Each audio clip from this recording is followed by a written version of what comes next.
রাজধানীর পরিস্থিতি জানাতে সরাসরি যুক্ত হচ্ছেন সহকর্মী সাবরিনা মজুমদার। সাবরিনা, সার্বিক পরিস্থিতি আমাদেরকে জানাবেন। লিলিয়া, আপনি যেমনটি বলছিলেন যে আজকে একটু আগে কিন্তু আমি আবহাওয়া অফিসে আবহাওয়াবিদের সাথে কথা বলেছি। আজকে থেকে তাপমাত্রা কিন্তু একটু একটু করে কমতে থাকবে, আর তাপ প্রবাহটা যেটি আছে সেটিও হচ্ছে তার মান হচ্ছে কমা শুরু করবে, যেটি আমরা সকাল থেকেই হচ্ছে টের পাচ্ছি যে আজকে কিন্তু অন্য দিনের যে তাপ প্রবাহটা চলছিল সেটি কিন্তু একটু কম মাত্রায় চলছে। এখন ঢাকার যে তাপমাত্রা সেটি হচ্ছে 36 ডিগ্রি সেলসিয়াস, আর সেটি আস্তে আস্তে কিন্তু কমে কমে রাতে হচ্ছে 26 ডিগ্রিতে যাবে। তবে আবহাওয়াবিদের সাথে যখন আমরা কথা বলেছি তিনি যেটি বলেছেন যে 6 তারিখ থেকে 11 তারিখ পর্যন্ত যে বৃষ্টিপাতটা হবে সেটিতে আসলে জনমনে স্বস্তি তো মিলবেই, কিন্তু তবে আশঙ্কা যেটি হচ্ছে সেটি হচ্ছে বজ্রপাত নিয়ে। কারণ এবারে যে বৃষ্টিটি হবে সেটি হচ্ছে বজ্রপাত বেশি হবে এবং বজ্রপাতে কিন্তু মৃত্যুর সংখ্যাটাও বেশি।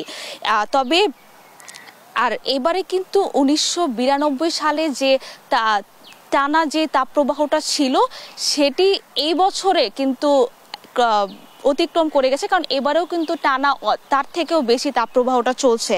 তবে এবারে হচ্ছে মার্চ থেকে সেপ্টেম্বরে কিন্তু বজ্রপাতের সংখ্যাটা বেশি, তাই তারা বারবার বলছেন যে বজ্রপাতে মৃত্যুর সংখ্যা বেশি, তাই মানুষকে যত হচ্ছে তারা যদি নিরাপদে হচ্ছে ঘরে থাকতে পারে সেটি হচ্ছে মানুষের নিরাপদ হবে। তবে এবারে তিনি এটিও বলেছেন যে 5 তারিখ থেকে 11 তারিখ পর্যন্ত যে বৃষ্টিপাত হবে সেখানে শিলাবৃষ্টিও হবে, বজ্রবৃষ্টিও হবে, তবে কালবৈশাখী ঝড়েরও সম্ভাবনা রয়েছে। আর আরও যেটি বলেছেন যে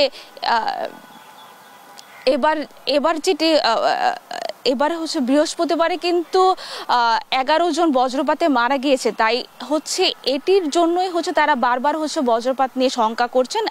তবে আবহাওয়াবিদ যেটি বলেছেন যে একটি রুল, সেটি হচ্ছে 30 সেকেন্ড বিধি। এই বিধিতে মানুষকে এভাবে কাজ করতে হবে যে সে যখন বজ্রপাতের যখন লাইটটা যদি দেখবেন, বিদ্যুৎ চমকানো যে লাইটটা হবে সেটির পরে যদি 1 থেকে 30 সেকেন্ড পর্যন্ত গুনে তখন যদি বজ্রপাতটা হয়ে যায় তাহলে সেই বজ্রপাতটা কাছে থাকবে, তখন সে নিরাপদে থাকবে না। কিন্তু 31 সেকেন্ডে যে যদি বজ্রপাতটা নামে তাহলে সেটি হচ্ছে বজ্রপাতটা দূরে চলে যাবে, তো তখন সেই বজ্রপাত থেকে সে আশঙ্কা মুক্ত থাকবে। আর তবে যেখানেই বজ্রপাত হোক, বৃষ্টিপাত হোক, সেখানে যদি মানুষ থাকে সেখানে যাতে নিরাপদে যায়, এবং যদি খোলা মাঠে অবস্থান করার একদমই নিষেধাজ্ঞা দিয়ে দিয়েছে, এবং খোলা মাঠে যদি থাকে সেখানে যাতে গুটিসুটি করে সে যাতে একদম নিচুভাবে হয়ে থাকে, যাতে বজ্রপাতটা তার গায়ে যাতে না পড়ে। এভাবে হচ্ছে বৃষ্টি তো হবেই, স্বস্তিও তো মনে আসবে, কিন্তু সেখানে কিন্তু বজ্রপাতের আশঙ্কাটাও আসলে রয়ে যাচ্ছে। এই ছিল সর্বশেষ খবর আবহাওয়া অফিস থেকে, লিনিয়া।